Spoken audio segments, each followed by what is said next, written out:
Well, good afternoon, everyone, and welcome to Nature Folklore Sessions. It's 30th of May, a beautiful day in 2021.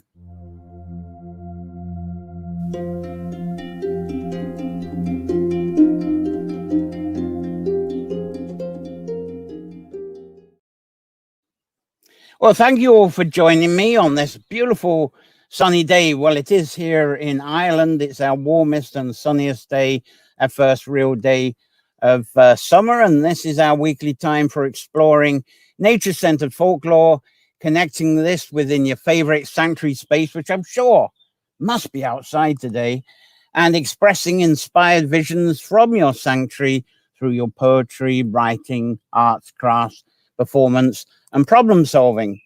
Now, this afternoon, our theme is rewilding within us and around us, and also the restoration of our natural free spirit within us and our surroundings too. Guest today, it's going to be a mystery actually. There was going to be several guests on today. They've been in and out. Yes, I am. No, I'm not. Yes, I am. No, I'm not. Being a beautiful day that it is, it seems everyone's out on the water in some way. There's some people, I know they're on boats, some people are at the beach by the water, and they've even got some neighbors who are building themselves a pond with a fountain on it. So thank goodness it isn't the water folklore today. We wouldn't have anyone. So I appreciate anyone who has turned up for these nature folklore sessions for today. Thank you very much. And I must give a great kudos to West Connect, because the internet went down in the middle of the night and it wasn't recovered. I was getting very nervous, on the verge of cancelling. But they got up early in the morning, find out what was wrong. This is West Connect, our local rural broadband. And they investigated and they found that the station that supplies our internet, there were some cattle around it who had chewed away at the wires overnight over the cable and had chewed through. And they got it fixed, and here we are up and running. So there's Irish rural broadband for you. And thank you, West Connect. I don't think if it was any of these services where you got to go beep, beep, beep, beep, beep, and try and get through, wouldn't have happened. These are real people. Fantastic. Thank you very much for that. So as I say, I'm not sure what guest. I'm going to, below me, I've got the back room here. If anybody turns up, then there'll be a guest. So I hope you don't mind if it ends up being just me on this beautiful afternoon. I'm so grateful to be able to do nature folklore outside in the willow cairn of the tree labyrinth here. So that's fantastic anyway. So that's great fun. That's a bit of rewilding from self. There are dark clouds. You can see sun at the moment, but there are dark clouds, and there is forecast for showers possibly as soon as 3 o'clock. So do excuse me if I suddenly have to pack up early because of showers, but hope not. Let's get through this. And as I always say at the beginning, the Nature Folklore Sessions, they're brought to you. Thank you so much every week. I'm so grateful for this. The subscribers, and you can subscribe through Patreon. There's the address. So thank you, because that's what keeps this going. And it pays for the subscriptions, or part of the subscriptions, and various support services I need to make this happen. So without further ado, let's see who's here, brave enough and to join us. And I'm so thankful that you're here as well. Sherry's here. Good morning from Maine. Lovely for you to join us. And then through the YouTube, we've got Cara, also from Maine. So we've got two from Maine on coming in through different platforms. And Andrea Rose McDowell on the wilds of Florida. And of course, this will be cool for Florida. Right now, today, it's the hottest day for us this year, but it's winter. It's a winter temperature in Florida. This is hot for, we're 20 degrees centigrade, which is getting towards 70, isn't it? Getting towards 70 degrees. This time last year, when I was doing rewilding, we were actually on 26 degrees centigrade, which is towards 80. So we were nearly on Florida temperatures last year, but I don't think Ireland's going to get that this year. Thank goodness. Donna's here from New Mexico. Thanks for getting up in the morning Forest Donna. So thank you very much. Maybe some of this stuff you saw me do last year, but of course last year I was doing it on very minimal equipment. I haven't done as many pictures again through lack of time, but hopefully you'll enjoy what we've got here, what I've put together for you today. Now, inside my bathing in the phase breath book, which I think everyone watching here has probably got a copy, there's a story of the handsome frog. See if I can get up a handsome frog here. Is that a handsome frog? No, that isn't a handsome frog. Oh, sorry for being rude. Oh dear. Right, here we go. There's a handsome frog. There we go. So I'll stay on that. Oh boy, my face is red now for bringing who was going to be one of our guests, and I don't think it's going to be a guest. So that's very embarrassing. And sorry, I'm just trying to get something knocked off here. Right, and as I say, the story here of the handsome frog, it's in the printed version. It may not be in the ebook version because I've actually got different stories in each edition. But the handsome frog is questioned. What I do in the handsome frog, I question the telling of the stories, the so-called fairy stories that the Grimm brothers do. They picked up stories often from Scotland, and they changed them around for their in the Victorian times for their own use. And the way the Grimms wrote them out, they're quite fearful in the Scottish versions. But boy, did they really ramp them up to make them even more fearful. And during the Victorian times, the Grimm tales were often censored. They were just too much for the Victorian times. And I think I had a Grimm's picture, didn't I? There they are, in case you don't know who the Grimms are. So they were censored for being too violent, too lustful for children. So they actually had to tame down their so-called fairy stories. But the Frog Prince is one of those stories. And I'm not going to go into the full introduction this year like I did last year, but focus on what I find is the strange concept of living happily ever after. I don't know if you put much thought into that. You know, what's the whole living happily ever after all about? Now, in those Grimm's and similar 19th century fairy stories style tales, well, I tell you what, I've got a clip somewhere from last year when I did this, and I think that'll probably explain that better to you. And I'll get that going for you. Here we go. That was, as in a lot of the Grimm stories, is that once the prince was there, and even in Cinderella, the prince at the ball, the whole story ends up with them living happily ever after, which meant they kind of stayed in the castle. They had all these servants beckoning to them, and they had gluttonous food. They had the best of everything, living happily ever after. Is that your sense of living happily ever after? I don't really get that one myself. I've done this. I mean, I've been Ashford Castle, been Locker Inn on very special low rates, because the regular rates, it could be as much as €1,000 a night, and there's a lot more different things we would love to do with €1,000 than spend a night in the castle. And the one thing with these castle hotels, they're always surrounded by some of the best ancient native woodlands that we actually have in Ireland.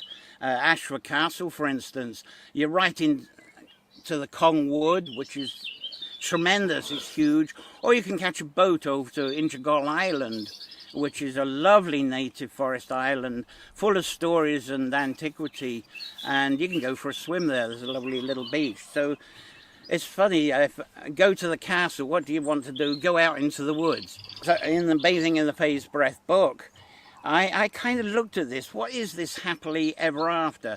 How is this story really supposed to be portrayed? What are we being lied to? What are we being educated into with this? Because Grimm's, they made witches ugly and nasty and dangerous. They had slimy frogs and tried to encourage us to be suspicious of frogs because the sliminess was somehow dangerous and evil. And the woods themselves being dark and horrible is where you get bit, eaten, disappear. and very dangerous places. It's best to live happily ever after, in the safety of the stone walls of the castle. So I started looking at the figures. What about the witch? Take the witch. Oh, goodness me. Is a witch an evil person? A person who knows the behavior of the weather, of the animals, of the herbs, and is a healer, has this incredible relationship, and is part of perhaps of the woodland. You might not even notice the presence of a witch because she is part of the trees, the flowers, and the animals that are around. It's as if she has morphed in and out of it and just makes the appearance when she needs to. Then what about the frog? The frog, was it really a frog? And then in the other side of the wood, there was this prince, a part of another family, another sort of chieftain family.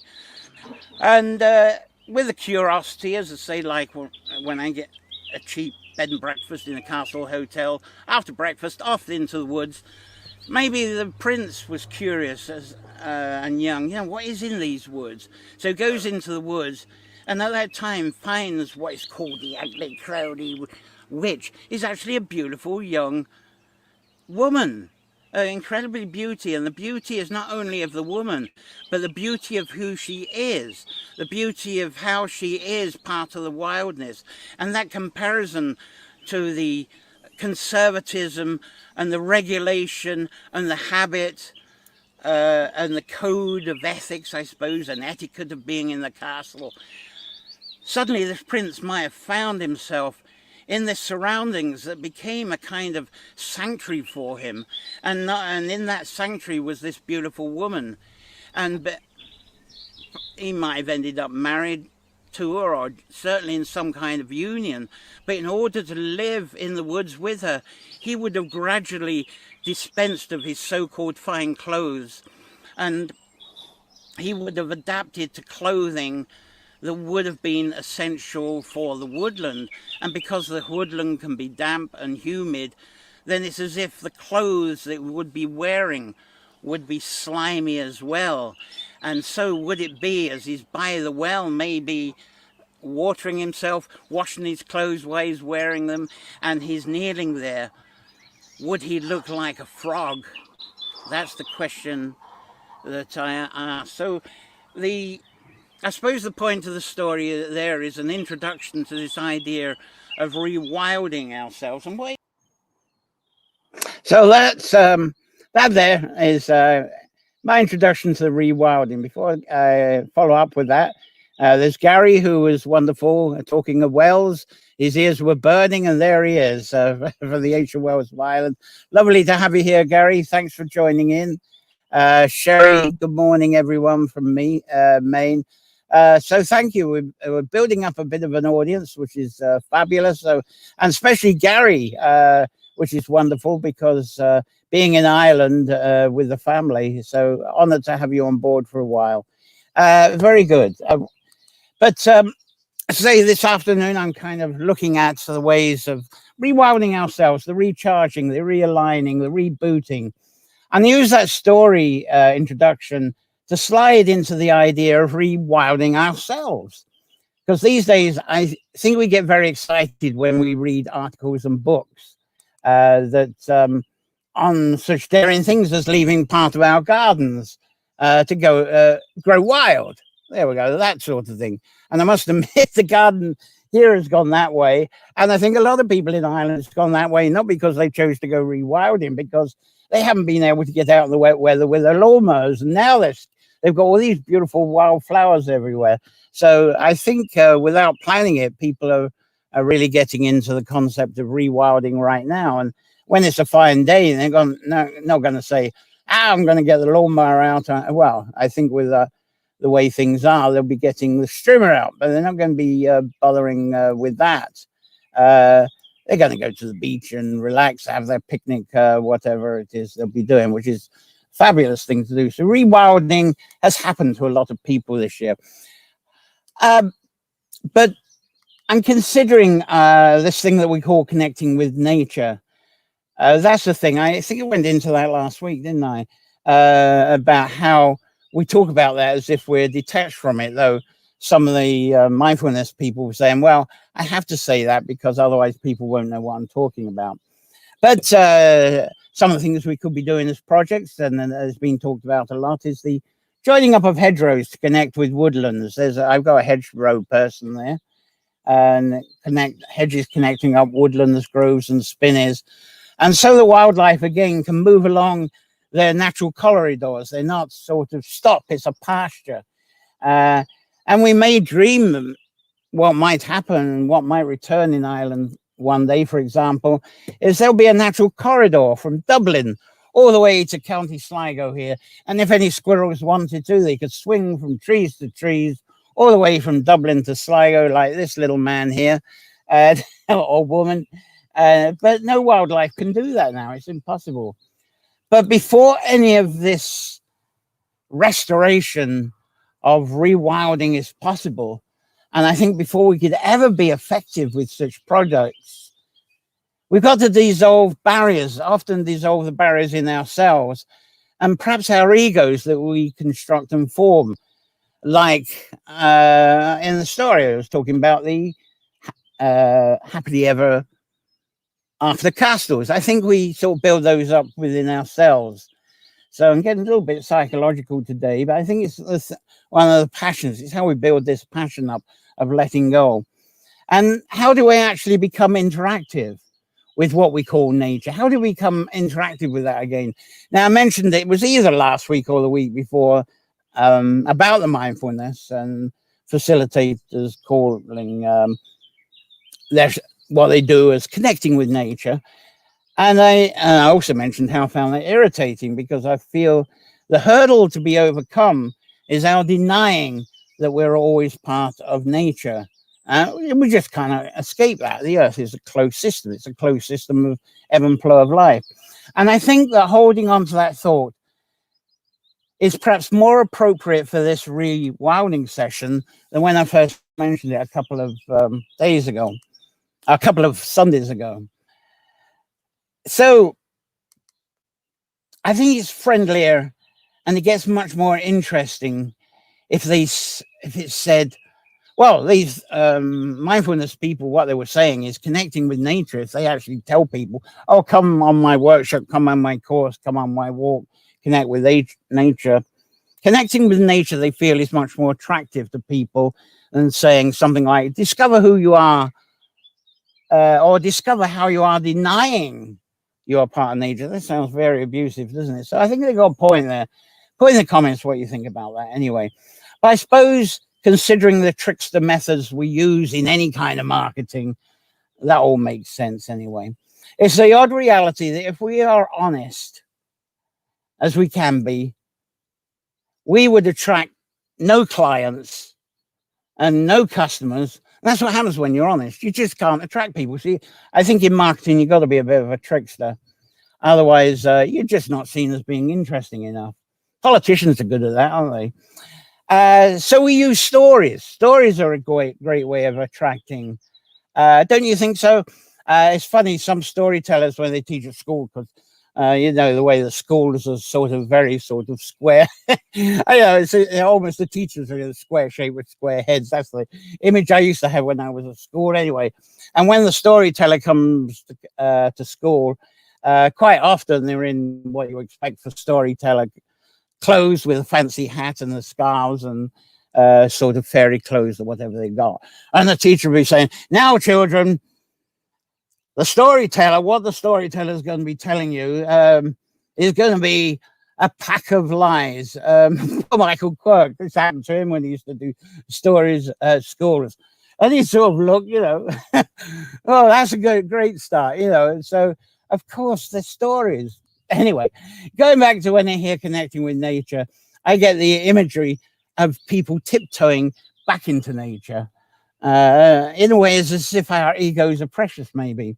Anyway, I've got another one, clips from last year, as explaining how I was confronted with this separation from nature challenge. Let's see if I got the right one. So let me speak from last year to carry on with this. And a lot of meditation and mindfulness people talk about the idea of connecting with nature. And that kind of irritates me because we're always of nature. We're part of nature. We're born into nature. What we seem to do is deny that we are part of nature, and that's what makes us feel separated. And so it's as if we're tiptoeing back into nature, as if our egos are so precious. So how do we sort of disband that whole ego? Oh boy, can't that to a lot of people that can be a no-no and a very painful and very confusing experience to actually be part of nature.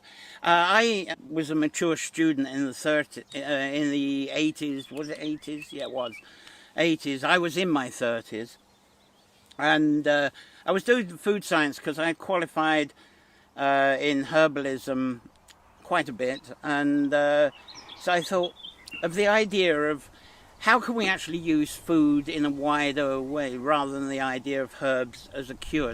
So I was looking forward to the studies, but on the first day I entered into the university, the dean was saying in the first lecture, now some of you might be here thinking that what you're going to do is learn how to be a greater part of nature. No. What we are here to do is learn how to control nature. And if anybody is not willing to do that, you might as well leave now. The degree is not for you. Well, I actually stayed on. It was reluctant, but I thought, well, I can learn from the opposition, because how can I be effective in what I want to do if I don't know where this opposition stands? And it was well worth taking that degree. But there is this attitude, there's us and there's nature, and it's very important to change that attitude before we can actually rewild. We can't be a sort of alternative exterior God admiring, oh, look at that wild patch over there, and we're on the outside of it. We should be inside that rewilded patch and actually rewilding ourselves. And like a comparison to that story, the idea of the prince in the castle is exterior to the woodland and the forest. Well, that's that bit. So what happens then when we rewild? Did anybody see the Book of Kells, a wonderful animation movie done by the Cartoon Saloon in Kilkenny? And the community and scribes there, they were behind fortress walls at Kells. And the abbot there, the tall abbot, if you remember the film, just kept commanding for those walls to get taller and taller. And the boy scribe there was being taught the secret of a special ink by Columbkill. And the secret included need to get a pigment ingredient from the forest. Outside of the fortress, he had to get outside of the monastic community in order to get this pigment. And of course, that's where he met up with the Ashling. And when we're in a rewilded landscape, I feel that we're among the flow of many kinds of life forms. You can hear the birds singing. You probably hear the midges buzzing. The midges are building up at the moment. And we just dance around this, don't we, to get by. And that's the experience. And this is why I'm so thrilled at last to be outside to present Nature Folklore to you. But when land rewilds, this is what happened here. This was a bog. There wasn't much life going on, but you hear the birds tweeting. Some more birds arrive, more bugs arrive, all the buzzards, the bees, butterflies, the moths. And there's wildflowers that have popped up everywhere. So all this life comes when you rewild. And it's a flow that is ongoing. And there's no concept of completion. There's no start. Right, I'm going to start a rewilded patch. There's no completion. It's a commitment and it's ongoing. So the ebb and flows of creation, they disintegrate, they recreate, and that's a cycle that goes on. And I think in Ireland, one thing we might take for granted is we're so very safe and spoiled by being surrounded and perhaps integrated with the wildlife, and we're not really going to come to any harm. We might complain about midge bites, of course, and the odd gnat, but elsewhere we might be the potential dinner for a tiger or a lion, couldn't we? So, but there again, people who live in those places, they flow with that. I think the vision that I'm really inviting today is to have a go at is that when our sanctuary is in a rewilded situation, that's when we can really feel recharged, and our inner rewilding being comes alive. And I suppose using modern buzzwords, we could say we're rebooting ourselves. When we get outside amongst nature, as we've been saying, and it's a rewilded landscape around us, we're rebooted. And I think that's a wonderful tonic because it dissolves away a lot of mental issues, such as depression, frustration, emotional overload. And I talk about rewilding today in a way that I'm not actually promoting us returning to becoming like ancient hunter-gatherers, but some people take on that challenge, of course, and they're very successful at it. But many of us wonder, how on earth did these hunter-gatherers survive? What, they're there in the wilds? There's no Netflix, no Facebook, no TikTok. Even so, those who are native and indigenous to the forest, they've still got creative minds. They want to make things just like we do. And it seems that humans, somehow we're an animal that was born to make things, to create things with whatever resources are around us, wherever they are and wherever they are. Now, if someone invents something, someone else will use it. Creative humans, they visioned and built cars. And since then, we've been driving them, haven't we? That's one example. And I suppose the same for Netflix and the same for TikTok as well. I haven't gone to the TikTok thing myself. But these indigenous hunter-gatherers, imagine them, these ancient hunter-gatherers. If they were in their woodlands and they found a car in the forest, what would they eventually do if they could, if it's got some petrol in it? They would use it, wouldn't they? They would try and use it. Supposing they found an iPad in the forest and it was tuned into Netflix, they would all go around in a circle and they watch the movie on the Netflix. So, humans build things and they use it. And it's funny, if they found a phone, of course, and it was tuned into TikTok, they'd probably learn the dance and add it to their tribal dances. But one thing I believe the ancient hunter-gatherers were great at was farming. Now, that's a surprise, isn't it?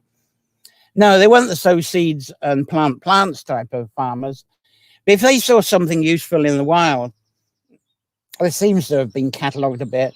I'm just thinking of Ireland at this point, where you can go in the wild. It's easy to find wild garlic, bilberries, hazelnuts, not so much here. Scotland's great for the hazelnuts. But if you find these things, we'd remember where they are. And what we want to do is go back and encourage these places to produce more. We want more hazelnuts, more bilberries, and more garlic. And so we might look at what's competing and thin away and graze away at the stuff that's competing with the stuff that we want to keep. That's farming in my eyes. And I've had that idea actually challenged by anthropologists, because they believe that humans in ancient times, they weren't that type of farmers. They didn't stay around and started thinning and getting more food because they were always on the move. There are some anthropologists that say that the hunter-gatherers were moving people. They were always running, constantly running, and they just picked nuts, berries, and things on the way. They might not even come back to that space again. That's their theory. Maybe there was two things going on. But maybe, as I say, our role in nature is to make things. As I say, it's a water day, and then we have some neighbors who've got quite a lovely rewilding garden, but what they're doing, they're building themselves a pond with a fountain. And that's maybe what we're here to do. So I believe it's important that whilst living as creators, human creators, not to deny that that's who we are, and that's our position, and that's how we are part of nature. Now, I can't remember where I picked it up. It was something last year. I read a couple of reports as prepped for rewilding last year. And I read that, how about us spending 10% of the day outside? This is what sort of holistic practitioners were saying, that because we're really outdoor people, we should spend an average of 10%. Oh, someone's coming on board here. Oh, right, great. Gina's here. Oh, we got a guest. Great. So 10% of the It's 2 hours and 24 minutes. That's 10% of the day. Now, when I was in rehab after my last stroke, both the physiotherapist and the occupational therapist, they kind of said this should be part of my therapy to be outside as much as possible. And they both came up with this 10% as well. Maybe that's what I got it from last year. So as I say, 2 hours, 24 minutes. Some of us say, well, I don't have time to spend 2.5 hours outside each day. But I think this is essential for our recharge, that constant personal, mentally boosting recharge that I was mentioning earlier. Now, I'm guilty, though. If it's rainy, windy, cold, I might only get about 30 minutes outside. So a lot of people are more tougher with that than I am. But then if the next day is like today, warm, dry, sunny, I'm going to be out 8, 9 or more hours outside. So I suppose in a balance, get that 2.5 hours in balance.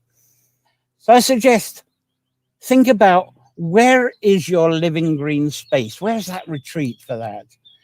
When is the best time for you to spend a while in that retreat to recharge yourself? And with many people, that's as simple as being in their gardens and pottering around. Or there's a wild place uncultivated near where you live. Because the wilder the space, the more we are rewilded.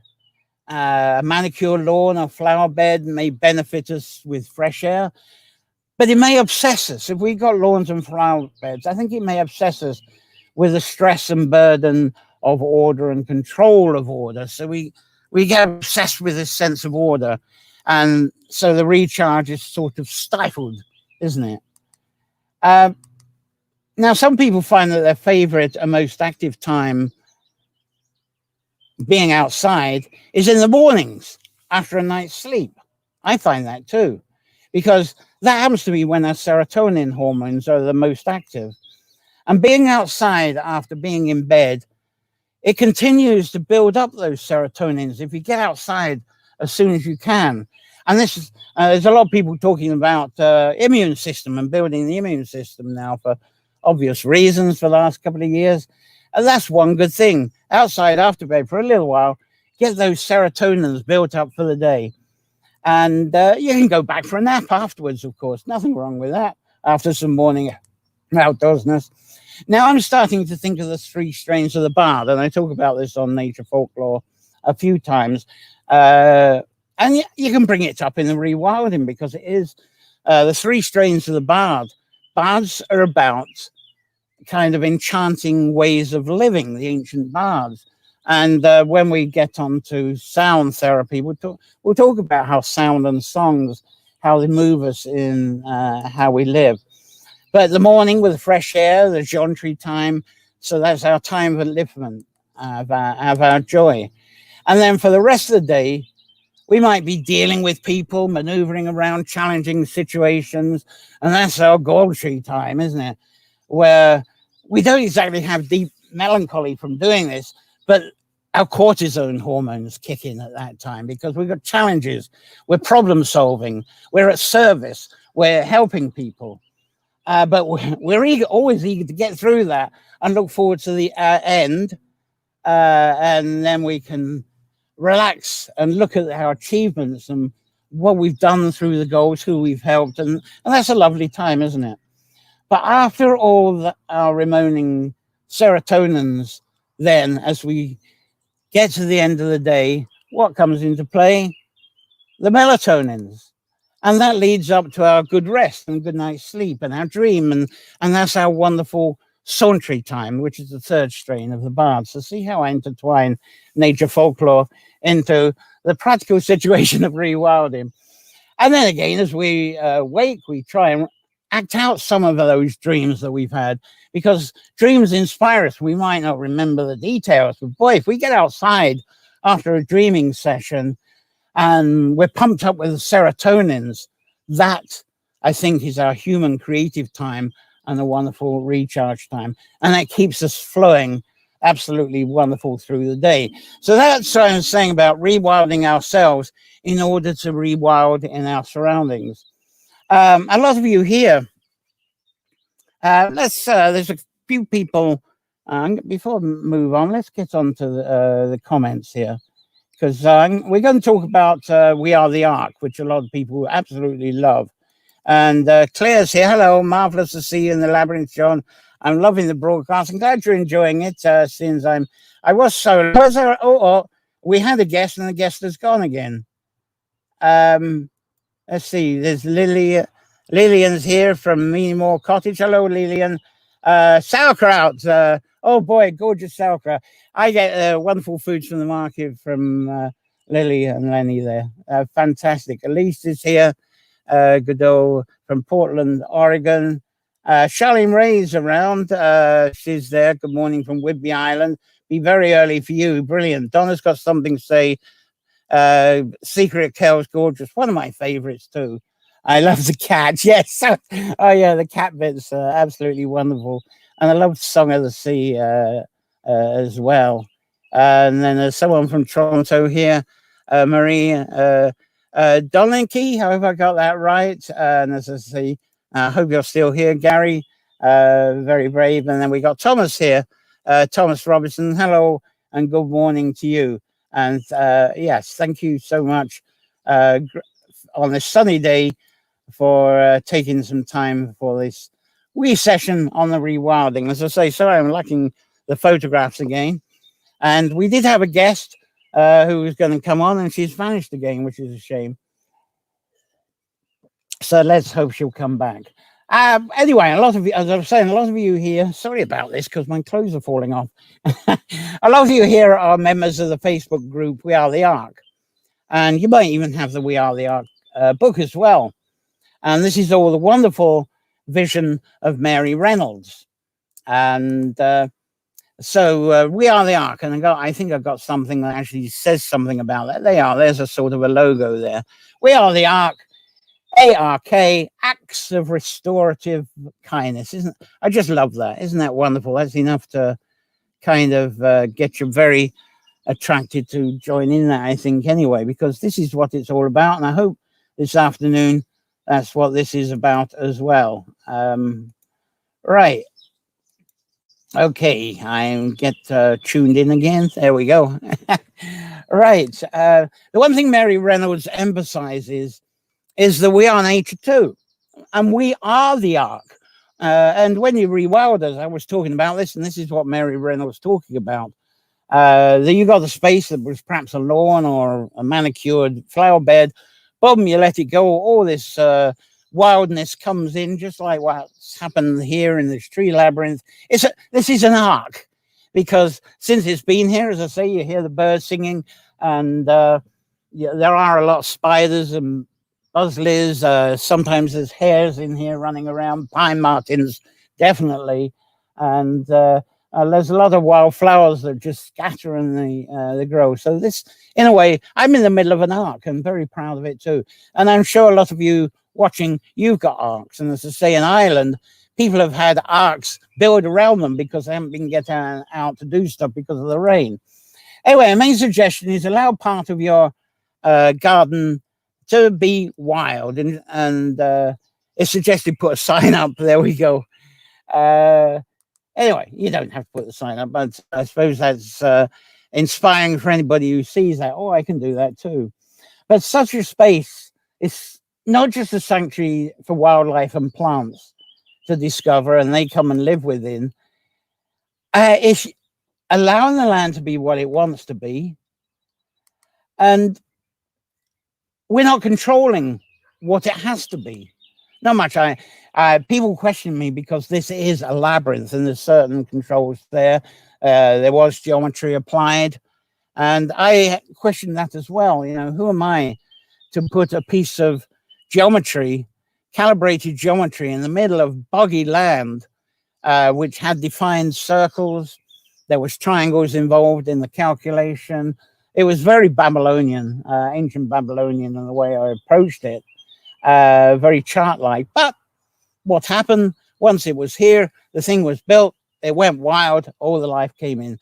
So there's no shame in it. And I think there's no shame in having a messy garden either. Because up until recently, there's been quite a concern about gardens having to be neat and tidy. People are not so fussed about that anymore. But it used to be this thing. And I was reading now, who was it? Someone was talking about this last week on the Facebook. I can't think who it was now. It might be one of you. Was saying that there are people walking down, that's untidy. The garden's untidy. There's not so much of that anymore, thank goodness. Fortunately, I believe during the last 10 years, we've relaxed from that tidiness comparison of gardens somewhat. And again, I'm going to go back to last year. And here is what I had to say about being untidy. I think it's this one. I hope it's this one. Here we go. Let's see if it's this. I had when I lived in Florida in the USA. It didn't matter if you were rural. You had these clipboard guys come around. I never saw a woman do it. It was always clipboard guys. They were always dressed in darks, which is ridiculous for Florida. And they're there to actually measure the untidiness of your actual lawn and your garden. In fact, there was regulations about how high your grass could be, and if it was over that height, you get a fine. Absolutely ridiculous, this sort of control and emphasis on neat and tidy. And of course the school system goes through this. It's how to get people ordered and box shape and highly conservative and neat and tidy. So people, in a way, they have lawns and they have neat flower beds. They keep it neat and tidy, not because they passionately want to do that. Sometimes it's supposedly to look good to others, who others going past say, oh, that's boring. And probably as the case in Florida, so you don't get fined.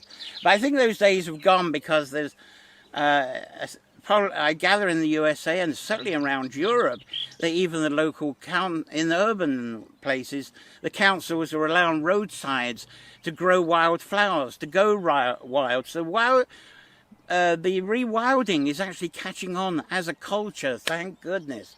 So there's no shame anymore in not having a neat and tidy garden.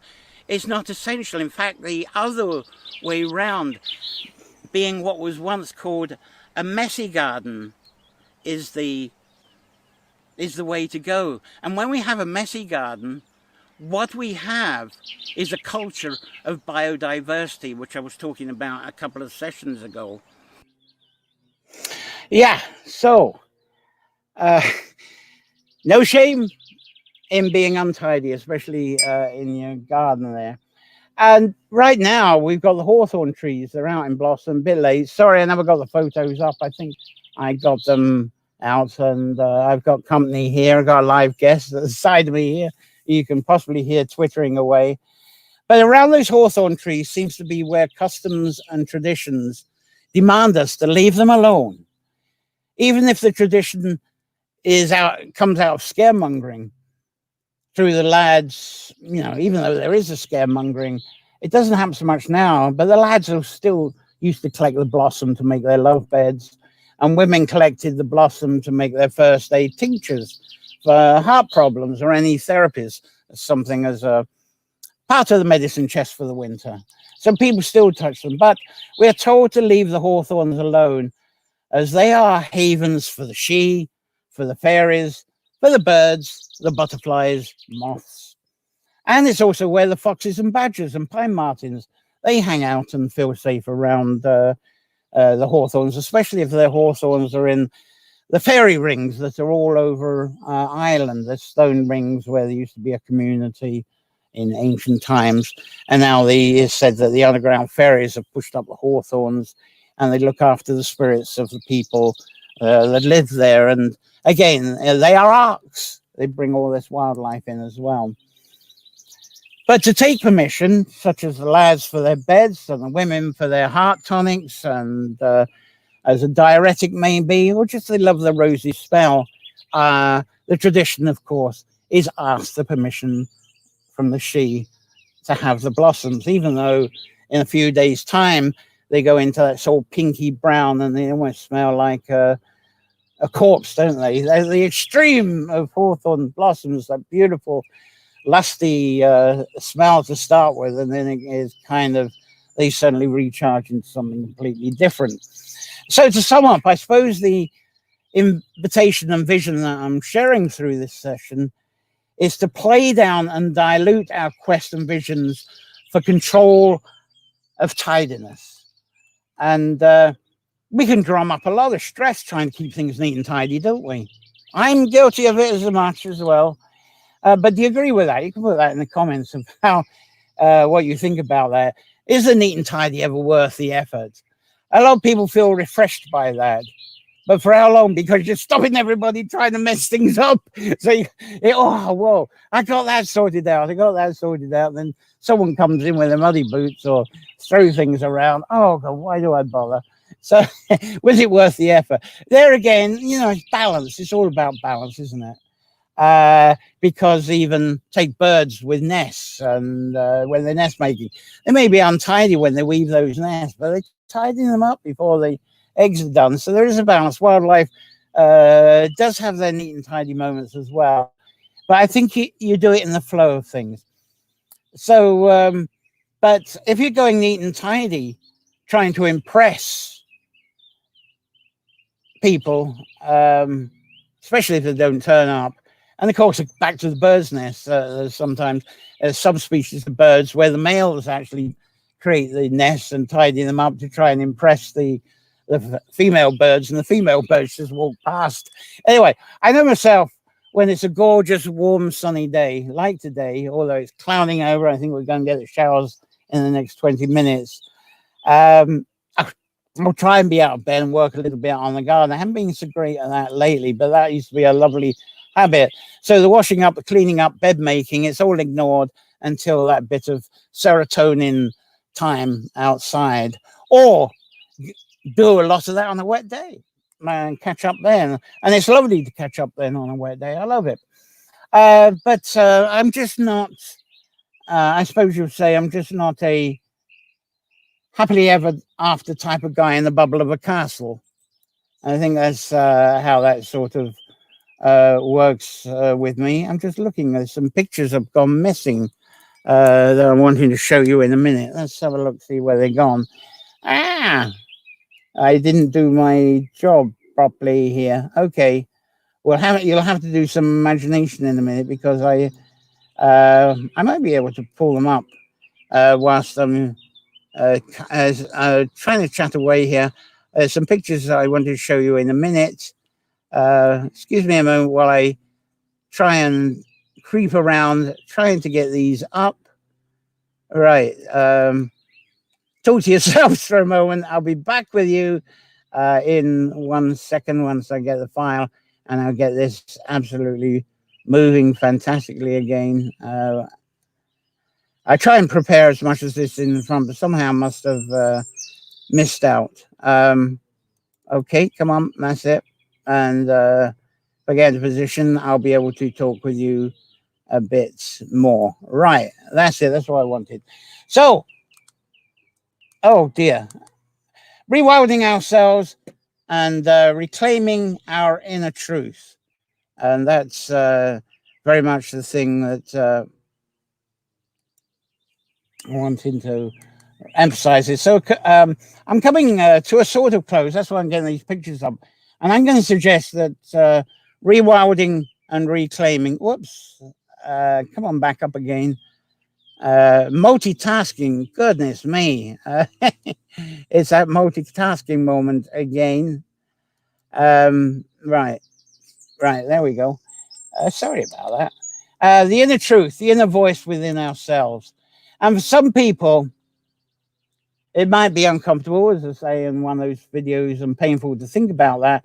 So the idea of closing down the bubble of our castle, our ego, inner ego, and being the next up and coming Instagram influencers, you know that trying to sustain the standard and being all stiff just in case you crease yourself, like those, I think some of those Instagram influencers, the way they live, I believe the chaos is really our journey home. And I do have another video from last week. It's a poem, beautiful poem from last week, and that I'll get going for you, that I think comes into this. And I think you'll enjoy this. This one is actually called Rewilding.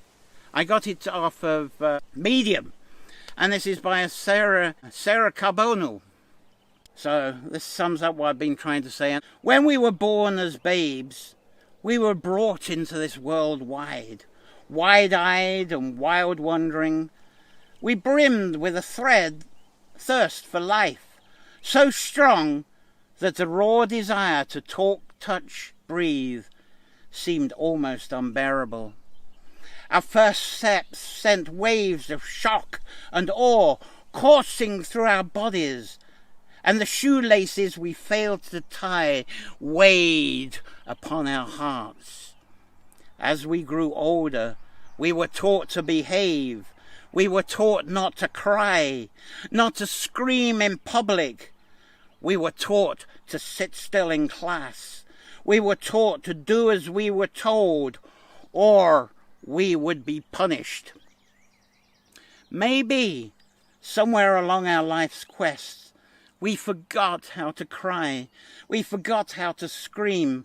We forgot how to let our bodies dance like the soft, sensual animals that we long to be. Our hearts ache, our feet yearn, our skin crawls to remind us of our liveliness and of life knocking at our doors, enchanting us to come out to play again. So that was Rewilding, and it certainly was. And let's see what a few people are making some comments here. Let's see what you're saying. If I can get the controls to work for me, I may have to go to Plan B to get some. There we go. Andrea Rose McDonald. Let's see if I can get you up. I was fined last week in Florida. Oh, they're still doing that here, were they? Oh dear. I thought that was all history now. Was it the same thing? I suppose they carry the clipboard people. They carry iPads now, do they? Or they got their phones. Do they have any women doing? It was always they always did, like the Men in Black. That was what got me. I just can't believe they exist. I could tell you a couple more tales, but I'll move on. And good morning, Thomas. Thomas here, Thomas Robertson.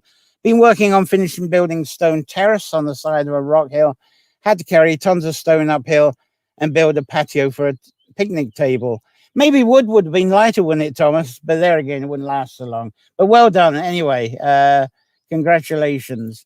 And I'm living with that mythical character who rolls up and down hills. Up and down hills. Well, it's even Finn McCall in Scottish stories. He's always rolling up and down hills. There's oh goodness me, I can't think of any others, but it does come up, doesn't it, in the folklore from time to time. It's part of the council in a van. Oh goodness me, I'd like to know what that really means, but that sounds interesting. You're great there. And as I always do at this point of time, another reminder, thank you for subscribers, because here we are. This is what keeps it going. So thank you very much for those who help out with that, covers the subscriptions, blah, blah. Very kind, very honored that you do.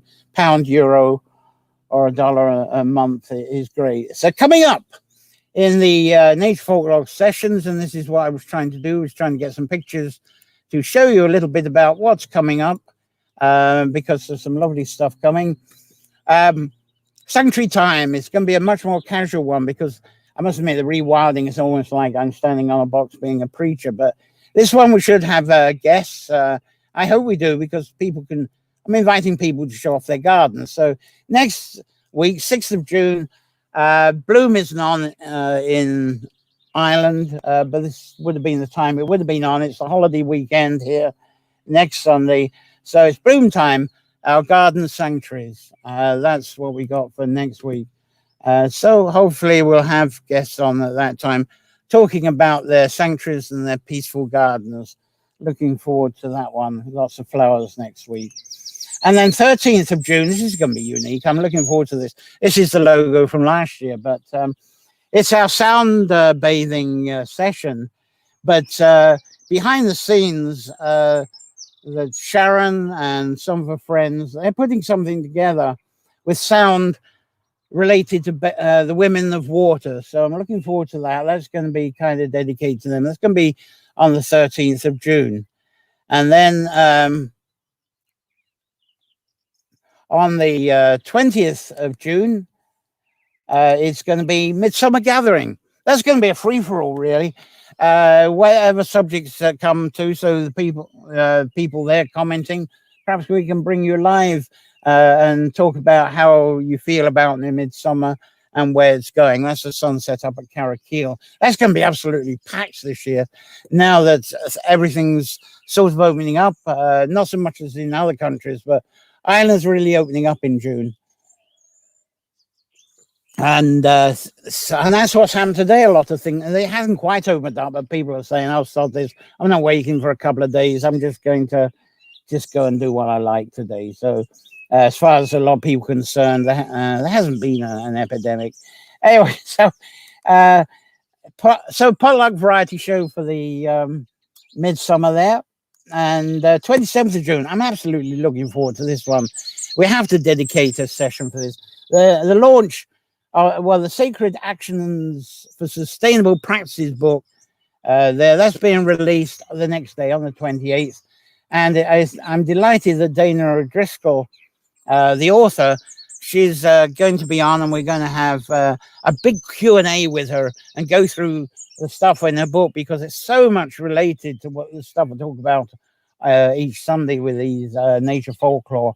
And she's put together this absolute phenomenal book. So we'll go through that. Sacred Actions there, that's for sustainable practices. So it brings the two in. It brings in what people might regard as spirituality with how you get your hands in the dirt. And so, say, officially released, and stunning companion. So great to have Dana back with us. Let's see what you're saying here. But you know what? I'm actually going to finish within the hour this time, which is first. I suppose that's because unfortunately the one guest came and went very quickly, and I think there might have been a message left. You know, why didn't you bring me on or something? Let's see. Now she said she left because the signal was very bad. So we'll have her again. I'll keep a secret until she's back on. Lovely woman, anyway. Thanks for this, says Barbara Hanbury. Here in Cornwall on the Hudson, New York. So fabulous. So that's, I think, is all I've got for you for the rewilding, unless there's something you would love to add. I would love you to add something at this point. Please say something in the comments. I can still catch you. And if you're watching this this evening, which are sensible people, I suppose. Well, yeah, you're sensible. You're early morning, a lot of you people. So thank you for taking the time on this beautiful day to be part of this. But a lot of people will be watching this evening, I think, or tomorrow, because we've got showers, I think. No, we got cloudy day tomorrow, showers Tuesday. So anybody who's watching this as an archive, please keep your comments going. I will return from time to time and answering comments. And it's lovely that people are coming back to these past sessions, because I'm answering comments that people are making new comments from stuff from a year ago or so. So I love that. It's fantastic. So the archive is brilliant. Subscribe below, the bell icons, YouTube, Facebook, I think it's got them. And it reminds you of the details of each of these Nature Folklore sessions as they come up. So enjoy a lovely week. I think this in Ireland, this is perhaps going to be the only sunny summer one for a while. June bank holiday doesn't look like, because usually June bank holiday here is like this. I don't think we're going to get that this year. It might change. We've got a week, but we've got a bit of a cooler week coming up again. But whatever it is for you, enjoy your rewilding. Enjoy being in your sanctuary. Have a safe week full of your wonder, your inspirations and your enchantments. So until next Sunday, that's it really from me. There's no other comments have come up. Play well And so it's bye-bye for me. Thank you so much for being here.